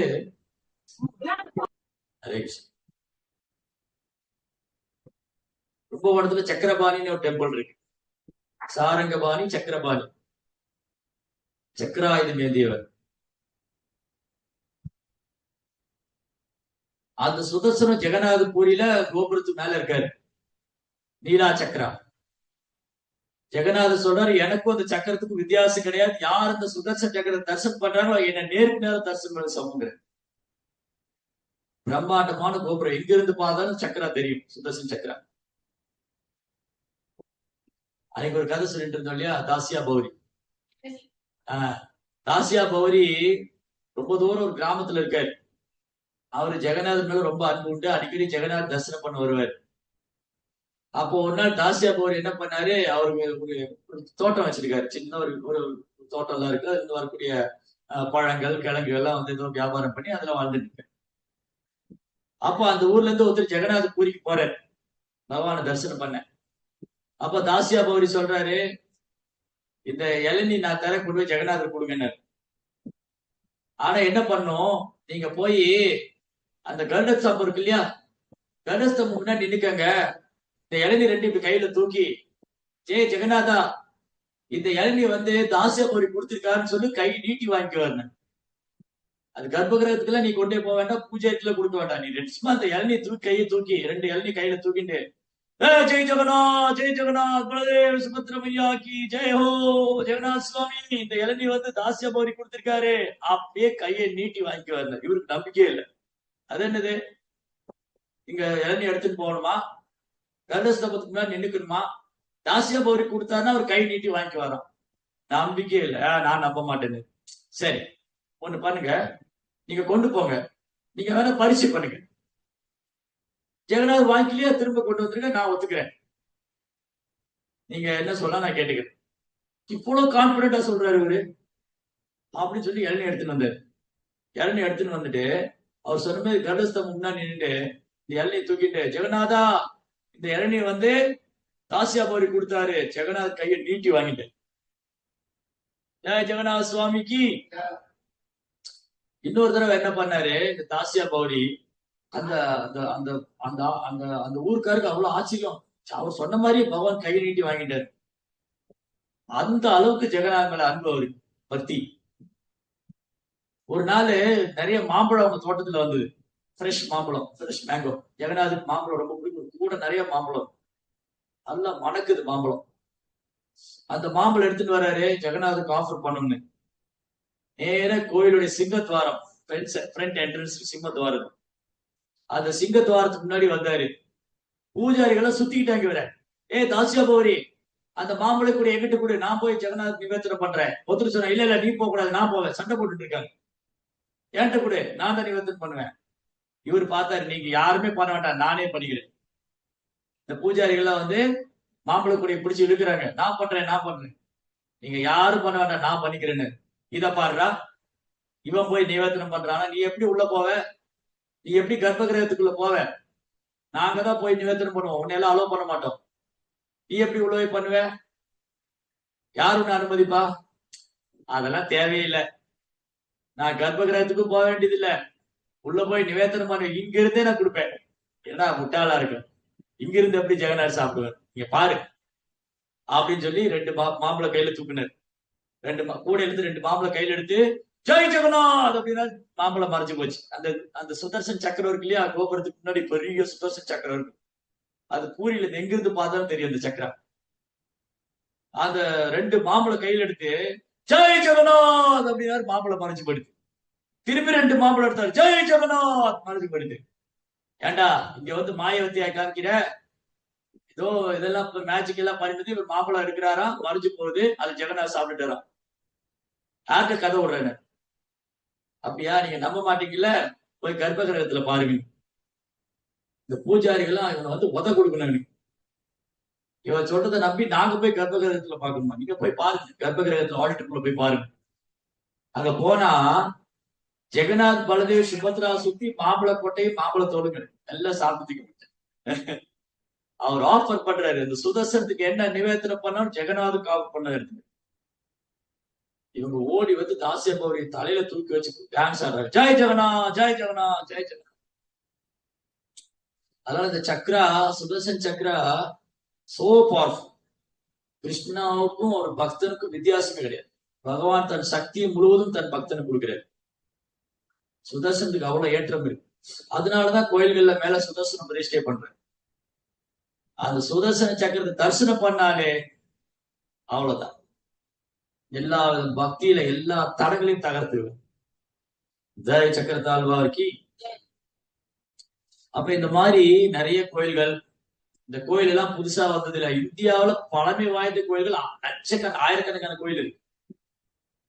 அதெல்லாம் முன்ன காலத்துல பகவான் சில கோயில்களை சுயமா தோன்றி இருக்கார். சில கோயில்ல தேவர்கள்லாம் பிரதிஷ்டை பண்ணிருக்காங்க. மகா தேவர்கள், இந்திரா, அப்புறம் வாயு, குரு, குருவாயு, குரு வாயு சேர்த்து பிரதிஷ்டை பண்ண விக்கிரகம். ஆமா, இந்த மாதிரி நிறைய ஸ்தலங்கள். பிரம்மபுரீஸ்வரர், பிரம்மபுரம் எங்க இருக்கு? பிரம்மபுரம் எங்க இல்ல, பிரம்மதேசம் வந்து ஜெகநாத்பூர் இருந்து 20 கிலோமீட்டர். ஆழ்வார்நாத் கோயில் பிரம்மா பிரதிஷ்டை பண்ண விக்கிரகம். அது மாதிரி சில இடங்கள்ல பிரம்மதேவன் பிரதிஷ்டை பண்றாரு, சில இடங்கள்ல நாரதர், சில இடங்கள்ல பெரும் பக்தர்களுக்காக பகவான் தோன்றுகிறார். அவ்வளவு பழமை வாய்ந்த கஷேத்திரங்கள். அப்புறம் மன்னர்கள்லாம் கோயில் கட்டியிருக்காங்க. அந்த மன்னர்கள் காலத்துக்கு அப்புறம் அடுத்து வர மன்னர்கள் அதை பராமரிச்சிருக்காங்க. அப்படி எல்லாம் பிரம்மாண்டமான பழமை வாய்ந்த கஷேத்திரங்கள். அந்த இடத்துக்கு போறது, அங்க பகவானை தரிசனம் பண்றது பெரும் பாக்கியம். அதனால தீர்த்த யாத்திரை போறது, புனித ஸ்தலங்களை தரிசனம் பண்ணும்போது அங்க பகவானுடைய ஆசீர்வாதம், அவருடைய லீலைகளை பற்றி கேட்கறது, அதெல்லாம் விதரர் பண்ணிட்டு இருக்காரு. விதரர் என்ன பண்ணாங்க, பல்வேறு புனித ஸ்தலங்களுக்கு யாத்திரை போய் பகவானை பத்தி கேட்கிறார். ஏனென்றால் 5000 ஆண்டுக்கு முன்பாக விதுரர் இந்த ஆலயங்களுக்கு சென்று தரிசித்து வந்தார். விதுரர் தரிசனத்திற்கு மிக நீண்ட காலத்துக்கு முன்பிருந்தே இந்த விஷ்ணு ஆலயங்கள் இருந்து வந்துள்ளன. முனிவர்களும் தேவர்களும் மனிதர்களின் சிலைகளையோ அல்லது தேவர்களின் சிலையோ ஒருபோதும் நிறுவியதில்லை. இன்னைக்கு என்ன பண்றாங்க, செத்து போன தலைவர்கள்லாம் சிலை வச்சுக்குவாங்க. ஒரு கடற்கரையே சுடுகாடாக்கிட்டாங்க தமிழ்நாட்டுல இல்லையா? செத்து போற தலைவர் கூட அங்க பதிச்சு போச்சு, அந்த கடற்கரையே சுடுகாடாக்கிட்டாங்க. அந்த மாதிரி அல்ல இந்த வழிபாடு. அப்புறம் என்ன சொல்லுவான், அது வந்து மூட நம்பிக்கை பாருங்க, இந்த மனிதர்கள் சிலையை வழிபடுகிறார்கள், நீ ஏன்டா அவன் தலைவர் சிலையை வழிபட்டப்போ இல்லையா? கடவுள் சிலையை வழிபட்டா மூட நம்பிக்கையா? இவன் தலைவர் பிறந்தன்னைக்கு செத்தன்னைக்கு போய் மாலை போடுவான், அது மூட நம்பிக்கை இல்லையா? குட்டா பயிலுக்கு. அது தமிழ்நாட்டுல நிறைய அறிவிச்சிகள் இருக்காங்க. இந்த மாதிரி சினிமா நடிகர் கோயில் கட்டுறவங்க, அரசியல்வாதி கோயில் கட்டுறவங்க, அப்புறம் செத்து போன தலைவருக்கு சிலை வைக்கிறவங்க, இதுக்கு எவ்வளவு பரவாயில்ல தேவதை வழிபடுறது இல்லையா? இந்த மாதிரி முட்டாள்களும் அறிவுஜீவிகளும் நாளுக்கு நாள் அதிகமாயிட்டே இருக்காங்க இல்லையா? நியாயம்தான் இது. அவர் வந்து போய் கோயில்ல போய் பாலை ஊத்தினா சொல்லுவான், என்னது கோயில்ல போய் பாலை ஊத்துறீங்க? அவன் தலைவர் கட்டோட்டுக்கு பால் ஊத்துவான் மேலே ஏறி. அங்க இருந்து கீழே விழுந்து அப்புறம் அவனுக்கு பால் ஊத்து. இந்த மாதிரி கலியுகத்துல மக்கள் 25% தான் இருக்காங்க. வாய்மை, தூய்மை, தவம், கருணை, எளிமை, அன்பு, பணிவு, சகிப்புத்தன்மை எல்லாம் 25%. Almost 75 last. 75% போச்சு. சத்தியுகம் வந்து தங்க யுகம், கோல்டன் ஏஜ் சத்தியுகம். திரேத யுகம் வந்து சில்வர் ஏஜ். துவாபர யுகம் வந்து வெங்கலம் பிராஸ். கலியுகம் வந்து அயன் ஏஜ், இரும்பு போய் பிளாஸ்டிக் ஆயிடுச்சு. கலியுகம் இரும்பு யுகம் கிடையாது. இப்ப எங்க இரும்பு பயன்படுத்துறாங்க? எல்லாம் பிளாஸ்டிக் தான். பிளாஸ்டிக் அசுரா, பிளாஸ்டிக் யுகம் ஆயிடுச்சு. இதுல பெருமை வேற, நான் அதை கண்டுபிடிச்சேன் இதை கண்டுபிடிச்சேன். கடைசியில எல்லாத்தையும் பேசிட்டு அவன் தலைவர் போய் மாலை போட்டுருப்பான். இதுதான் கலியுக மக்களுடைய துர்பாக்கியம். பிராயணா பாயம் கலு அல்பா சிங்கேச்சனா மந்தாசு மந்த மதையா மந்த பாக்கியம் மந்த புத்தி, சண்டை சச்சரவு, நிம்மதி இல்லை. இதெல்லாம் கலியுகத்தோட சிந்தனை. அதனாலதான் கோயில்களையும் இதெல்லாம் நடக்குது. கலியுகத்துல வந்து மக்கள் வந்து ரொம்ப கீழலையா போயிட்டதுனால ஒரு சாரர் கோயிலை வந்து நிந்திக்கிறாங்க, ஒரு சாரர் கோயிலை வியாபாரமாக்கிட்டாங்க. இப்படி இந்த மாதிரி ஒரு காலகட்டத்துலதான் பிரபுபாதர் இருந்திருக்கு. சோ பிரபுபாதர் வந்து இந்த கோயில் வழிபாடு எவ்வளவு உயர்ந்தது, எப்படி பகவானை வர்ஷிப் பண்ணும், எப்படி கோயில போய் பகவானை தரிசனம் பண்ணும், எப்படி அவருக்கு அன்பு செய்யணும், எப்படி அவர் நாமத்தை உச்சரிக்கணும், இதெல்லாம் கத்து கொடுத்துருக்கு.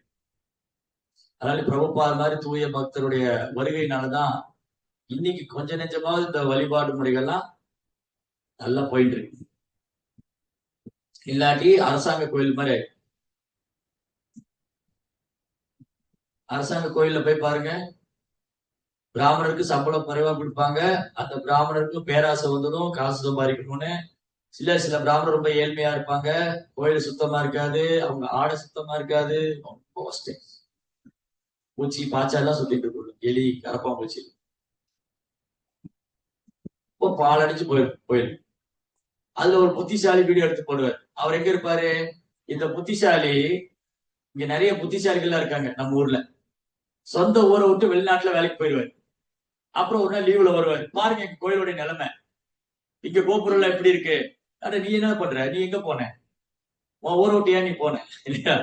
அப்புறம் போய் அங்கிருந்து வீடியோ போடுற, எங்க ஊர் கோயில பாருங்க என்ன பண்ணி வச்சிருக்காங்க, யாருமே இல்ல, நீங்க எல்லாம் என்ன பண்ணீங்க. அப்ப அந்த காலத்துல கோயில் இல்லாத ஊர்ல வாழாதுன்னு சொல்லி, கோயில் இல்லாத ஊர்ல குடியிருக்க கூடாது. எங்க அப்போ வந்து ஒரு காலத்துல நாகரிகம்னா எப்படி, எங்க நதிகள் இருந்ததோ, எங்க இயற்கை வளம் இருந்ததோ அதை சார்ந்த நாகரிகம். நாகரிக முன்னேற்றம்னா இயற்கையை சார்ந்தது, நாகரிக வளம்னா இயற்கையை சார்ந்தது. நதிகள், மலைகள், சமுத்திரம், நீர்த்தேக்கம், இந்த மாதிரி இடத்தை சார்ந்து குடிபெயர்ந்தாங்க. அந்த மாதிரி தற்சார்பு வாழ்க்கை வாழ்ந்தாங்க. நிம்மதியா, அமைதியா, எளிமையான வாழ்க்கை வாழ்ந்தாங்க. நீங்க இருக்கிறத விட்டு அங்க பறக்கிறது, இங்க போறேன் அங்க போறேன், கடைசியில் என்னாச்சு, ஊர்ல வந்து போட்டாங்க, எங்க ஊரோட நிலைமையை பாருங்க, இங்க கோயில் எப்படி இருக்கு, நீ எங்கயா போன, உங்க ஊர்ல இருக்கிறவங்க என்ன பண்றோம். எல்லாத்துக்கும் அரசாங்கத்துக்கு குறை சொல்லணும். அரசாங்கம் தான் ஒரு திருந்தாது தெரிஞ்சு போச்சு இல்ல, அப்புறம் அரசாங்கத்தையும் குறை சொல்லிட்டு இல்லையா? நீங்க தான் தேர்ந்தெடுத்தீங்க, நீங்களே ஓட்டு போட்டு தேர்ந்தெடுப்பீங்களா, அப்புறம் நீங்களே உட்காந்து குழம்பிட்டு இருப்பீங்களா, அழுதுட்டு இருப்பீங்க இல்லையா? அப்ப கொஞ்சமாவது மூளையை பயன்படுத்து. ஆனா இப்ப மூளையை பூரா புலன்பதுக்காக பயன்படுத்துது. அப்புறம் எங்களுக்கு இப்படி ஆயிடுச்சு, எங்களுக்கு அப்படி ஆயிடுச்சு, எங்க கோயிலோட நிலைமை இப்படி. அப்ப ஊர்ல இருக்கிற மக்கள் என்ன பண்றீங்க? சரி அரசாங்கம் பண்ணல, தெரிஞ்ச விஷயம் தான். அந்த காலத்துல மன்னர்கள்லாம் கோயிலை பராமரிச்சாங்க, கோயிலுக்காக எக்கச்சக்க சொத்துக்கள் எழுதி வச்சாங்க இல்லையா? அந்த காலத்துல மன்னர்கள் என்ன பண்ணாங்க, கோயில் கட்டி வச்சது மட்டும் இல்ல, கோயிலுக்கு எக்கச்சக்கமான சொத்துக்கள் எழுதி வச்சாங்க, நிலங்கள், ஆபரணங்கள். இன்னைக்கு எல்லாத்தையும் அரசியல் தலைவர் திருடுறதுதான் மிச்சம். விவரங்களை திருடி, நகையை திருடி, கோயில் நிலத்தை அபகரிச்சு, கோயில் நிலத்தை குத்தகை கொட்டி அதுல வருமானம் சம்பாதிச்சு வெறுமனே சல்லி பைசா. நீங்க பாருங்க, நிறைய இடங்கள்ல கோயில் நிலத்துல கடை போட்டிருப்பாங்க. கோயில் பக்கத்துல பாத்தீங்கன்னா சிட்டி டெவலப்மெண்ட் ஆகி கோயிலோட இடத்துல கடை. வாடகை எவ்வளவு கேளுங்க, 100 ரூபாய் 200 ரூபாய். இவன் சொந்த இடம் பார்த்து அப்படி வாடகை கொடுவாங்களா? இதுதான் கலியுகம். இதுதான் கலியுகம். இன்னைக்கு அரசாங்கத்துல கோயில் நிலம் பூரா, அரசாங்கத்துல இன்னைக்கு கோயில் நிலம் பூரா என்னவா இருக்கு, government college, government hospital, government commissioner office, court, அப்புறம் இந்த உழவர் சந்தை, கிரவுண்டு, யாருடைய நிலம் அது? யார் கேட்பா இதையெல்லாம்? அவ்வளவுதான். இதுதான் கழிவு. அவங்க திடீர்னு போறது மட்டும் இல்லாம எல்லா வேலையும் நடக்கும்.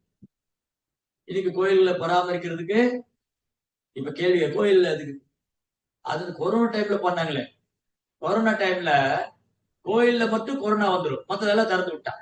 சினிமா தேட்டர் திறந்து விட்டுருவான், ஸ்விம்மிங் பூல திறந்து விட்டுருவான், குழந்தைக்கு எல்லாத்தையும் திறந்து விட்டான். கோயில மட்டும் லாக்டவுன் போட்டு வச்சிருக்கு. ஏன்னா கோயிலுக்கு போனா கொரோனா வந்து. முட்டாள்கள் கலாச்சாரம். சரி, இனி அது வேற டாபிக். சோ இப்படி ஒரு காலத்துல மன்னர்கள் வந்து கோயிலை அவ்வளவு பராமரிச்சிருக்காங்க. எல்லாரும் கோயில சேவை பண்ணுவாங்க. பிராமணர் என்ன பண்ணுவாங்க? கோயில போய் அர்ச்சனை பண்ணுவாங்க, பூஜை பண்ணுவாங்க, விக்கிரகத்துக்கு அலங்காரம் பண்ணுவாங்க, அபிஷேகம், எல்லா சேவையும் பண்ணுவாங்க. மன்னர்கள் கோயிலை நிர்வாகம் பண்ணாங்க. வியாபாரிகள் நிறைய தானியங்கள், நிறைய பெரிய பெரிய கோடவுன் இருக்கும், அங்க நிறைய தானியங்கள்லாம் கொண்டு வந்து, தானியங்கள் பசுக்கள்லாம் கொண்டு வந்து கோயிலுக்கு தானம் கொடுப்பாங்க. அதை வச்சு பெரிய விருந்து செஞ்சு ஊர்ல உள்ள எல்லாருக்கும் கொடுப்பாங்க, பிரசாத விநியோகம் பண்ணுவாங்க. சூதரர் என்ன பண்ணுவாங்க? அவங்க பெரிய பெரிய தேர் செய்யறது, பெரிய குளம் வெட்டுறது, ரோடு போடுறது, சப்பரங்கள் பண்றது, அதை தூக்கிட்டு போறது, எல்லாருக்கும் சேவை உண்டு. நீங்க கோயில்ல பாருங்க, இன்னைக்கு பழமை வாய்ந்த கோயில்கள்ல நாதஸ்வரம் ஊதுறதுக்குன்னு ஒரு கம்யூனிட்டி இருப்பாங்க. அவங்க காலகாலமா நாதஸ்வரம் ஊதிட்டே இருப்பாங்க, அப்படி ஊதிட்டே இருப்பாங்க. மத்தளம் போறதுக்குன்னு ஒரு ஆள், ஒரு குரூப் இருப்பாங்க, அவங்க மத்தளம் வாசிட்டே இருப்பாங்க. சிலர் மணி அடிக்கிறதுக்குன்னு இருப்பாங்க, சிலர் கோயிலை சுத்தம் பண்றதுக்குன்னு இருப்பாங்க, சிலர் கோயிலை பராமரிக்கிறதுக்கு, எல்லாருக்கும் சேவை இருக்கு. அவங்க தொழில் அனுசரிச்சு சேவை, அவங்க குணம் அனுசரிச்சு சேவை. எல்லாரும் போய் கோயில பூஜை பண்ணணும், கரெக்டு தாயா, எல்லாரும் பூஜை பண்ண அவனுக்கு தகுதி இருக்கா? அது பேச மாட்டான். இவன் பேசுறவன் பொண்ணு சாதாரண குடும்பத்துல பொண்ணு கல்யாணம் பண்ணி கொடுப்பானா? அது பண்ண மாட்டான் இல்லையா? ஆனா எல்லாருக்கும் கோயில போய் பூஜை பண்ணணும், கரெக்டு தான். இஸ்கான்ல யார் வேணா பூஜை பண்ணலாம், தகுதியின் அடிப்படையில. பயிற்சி எடுத்துக்கலாம், இஸ்கான்ல வரலாம், பயிற்சி எடுத்துக்கலாம், தீட்சை வாங்கலாம், பூஜாரி ஆகலாம். அந்த மாதிரி ட்ரைனிங் பண்ணுங்க. சும்மா ரோட்ல போற வரவங்க கர்ப்பகிரகத்துல, உங்க ரோட்ல போற வரலாம் உங்க வீட்டுக்குள்ள விடுவீங்களா? அது மட்டும் பெரிய கேட்டு வச்சு, பெரிய நாய் வச்சு நாயெல்லாம் வச்சு கத்திரிக்கு உள்ள யாரும் வரக்கூடாது. ஏன்? யார் வேணா உங்க வீட்டுக்கு வரீங்க, தலைவர் தானே, சமுதாய சேவைக்கான இருக்கு, யார் வேணா உங்க வீட்டுக்குள்ள வரலாம்ல? ஆகக்கூடாது. எங்க வீட்டுல நாங்க மட்டும் தான் இருக்கோம். சோ இது எல்லாமே சீட்டிங், ஏமாற்று வேலை. மக்களை ஏமாத்தி முட்டாளாக்கி அடிமையாக வைத்துக் கொண்டிருக்கிற காலம் தான் கலியுகம். அதனால இன்றைய காலகட்டம் கிருஷ்ண பக்தி மிக மிக அவசியம். கிருஷ்ண உணவு பிரச்சாரம். ஏன்னா எல்லாம் கலோ சூத்திர சம்பவம், கலியுகத்துல எல்லாம் சூத்திரனை. அப்போ பிராமண தகுதி உயர்த்தி கொள்ள வேண்டும். நீங்க பிராமண தகுதி கோயில போய் அர்ச்சனை பண்ணணும், ஆமா, அப்ப வாங்க, ட்ரைனிங் எடுத்துக்கங்க, படிங்க, தகுதியை வளர்த்துக்கங்க, போய் பண்ணுங்க, யாரு வேண்டாம். அதுக்கு பதில் இல்லை. நிறைய விஷயங்கள் சொல்லிட்டே போலாம். கலியுகத்துல வந்து எப்படி எல்லாம் மக்கள் முட்டாள்களா இருக்காங்க, தலைவர்கள் எப்படி அவங்களை ஏமாத்திக்கிட்டு இருக்காங்க, இப்படி ஒருத்தர் ஏமாறுவர்கள் கூட்டம், ஏமாற்றுவர்கள் கூட்டம். சோ இவங்களுக்கு வந்து அறிவு வேணும்னா சாஸ்திரம் படிக்கணும், பாகவதம் படிக்கணும். அப்பதான் கோயில்கள் எல்லாம் எப்படி பராமரிக்கப்பட்டிருக்கு, எப்படி வழிபாடு பண்ணிருக்க, எவ்வளவு முக்கியமான ஸ்தலம் அது, புராண ஸ்தலங்கள், எவ்வளவு புராண சரித்திரங்கள் நடந்திருக்கு, எவ்வளவு பழமை வாய்ந்த விக்கிரகங்கள், என்னென்ன ஆழ்வார்கள், ஆச்சாரியர்கள், நாயன்மார்கள் எல்லாம் தோன்றிய பூமி இது, எப்பேற்பட்ட ஸ்தலம் இது. இன்னைக்கு வந்து சீட்டு விளையாடுற இடமா மாறிடுச்சு. கோயில்ல போய் உட்காந்து இந்த கட்டம் போட்டு தாயம் விளையாடுறது, சீட்டு விளையாடுறது, குடிக்கிறது, மதுபானம் இருந்தது, அந்த மாதிரி இடமும் மாறிட்டு. இதை பத்தி ஊர் மக்களுக்கு அக்கறை கிடையாது, அரசியல் தலைவருக்கு, அரசாங்கத்துக்கு அக்கறை கிடையாது. நம்மளோட நிலைமை இன்னைக்கு இப்படிதான். அதனால இந்த கிருஷ்ண பக்தியை பிரச்சாரம் பண்ண வேண்டிய கட்டாயத்தில் நம்ம இருக்கோம். இன்னைக்கு மக்களை வந்து அறியாமையிலிருந்து காப்பாற்றணும். அவங்களுக்கு வந்து இந்த புராண ஸ்தலங்களுடைய மகிமை தெரியணும், புனித நதிகளுடைய மகிமை தெரியணும். அதுலயே எல்லாம் குப்பையும் போடும். அதுதான் வாழ்வாதாரமே. அப்புறம் நதியை பூரா நாசமாக்கிட்டு அங்க போர் போட்டிருப்பான், குழி தோண்டிருப்பான் வீட்டுக்குள்ள, போர் போடு. இதுதான் கலியுகத்துல எல்லாமே தலைகீழா தான் பண்ணுவாங்க, தலைகீழா நடப்பாங்க. அதனால தலைகீழ நடக்கிறவன் நேரம் நடக்கிறது ரொம்ப கஷ்டம் தான். யோசிச்சு பாருங்க, தலைகீழ நடக்கிறவன் கூப்பிட்டு நேரம் நடக்கிறது கஷ்டம் தான். ஆனா என்ன பண்றது, நடக்க வைக்கணும். அப்படின்னா நம்ம முதல் நேரம் நடக்கணும். நாமளும் தலைகீழ் நடந்துட்டு இருந்தா, நான் தலைகீழ் நடப்ப மத்தவங்க நேரம் நடக்கணும், அதுவும் நடக்குது. சோ நான் முதல் நேரம் நடக்கணும், அப்புறம் மத்தவங்களையும் நேரம் நடக்க வைக்கணும். சோ அந்த ஒரு கட்டாயத்துல இருக்கும். சோ இந்த மாதிரி ரொம்ப அழகான ஒரு வர்ணனைகள் நிறைந்தது இங்க. எப்படி விதுர மகாத்மா புனித ஸ்தலங்கள் எல்லாம் போய் அந்த தரிசனம் செஞ்சு தன்னை தூய்மைப்படுத்திக்கிட்டாரு. அதுக்கப்புறம் அங்க விதுரர் வந்து மைத்ரேயரை சந்திக்கிறார், சாரி உத்தவரை சந்திக்கிறார். இதுதான் நம்ம அடுத்து வரக்கூடிய ஸ்லோகம் பார்ப்போம். விதுரருக்கும் உத்தவருக்கும் என்ன கான்வர்சேஷன் நடந்தது. அப்ப புனித ஸ்தலங்கள் அவ்வளவு சக்தி வாய்ந்தது. எல்லாத்தையும் தூக்கி போட்டு விதுரர் தீர்த்த யாத்திரை போறான்னு அந்த ஸ்தலத்துடைய மகிமை என்ன, எவ்வளவு பாதுகாக்கணும் அந்த இடங்களை, கங்கை எவ்வளவு பாதுகாக்கணும், யமுனை எவ்வளவு பாதுகாக்கணும். இது நம்ம வாழ்வாதாரம் மட்டும் இல்ல, இது புனிதமானது. அப்பேற்பட்ட ஸ்தலத்துல நம்ம வாழ்ந்துட்டு இருக்கிறோம். அப்பேற்பட்ட உன்னதமான இடங்களை பகவான் நமக்கு கொடுத்துட்டு போயிருக்காரு. அந்த இடங்கள்ல வசிக்கிறதுனால, அந்த இடங்களை தரிசனம் பண்றதுனால பகவானை தரிசிக்கிறதுக்கு நிகரானது. புனித ஸ்தலங்கள் பகவானுடைய தாமரை பாதத்துக்கு நிகரானது. இதுதான் இங்க புகழ் சொல்லியிருக்க அந்த ஸ்தலங்களை பத்தி. இந்த அவேர்னஸ் வந்து மக்கள் மத்தியில வரணும், கொண்டு வரணும். இந்த இடத்த வந்து அசுத்தப்படுத்தாதீங்க, இது பகவானுடைய இடம். இது அரசாங்கம் ஸ்ட்ரிக்டா சொல்லணும், இந்த இடத்துல இப்படி எல்லாம் பண்ணக்கூடாது. இதெல்லாம் வந்து கொண்டு வரலன்னா காலப்போக்கில் இந்த புனிதஸ்தனுடைய புனித தன்மை கெடுத்துடுவாங்க. அதுக்கப்புறம் ஒட்டுமொத்த சமுதாயம் நரக வாழ்க்கை தான் வரும். இப்பயே ஸ்டார்ட் ஆயிடுச்சு. ஜெய் ஸ்ரீல பிரபுபாத் கி, கங்கா ஸ்ரீமத் பாகவதம் கி ஜெய்.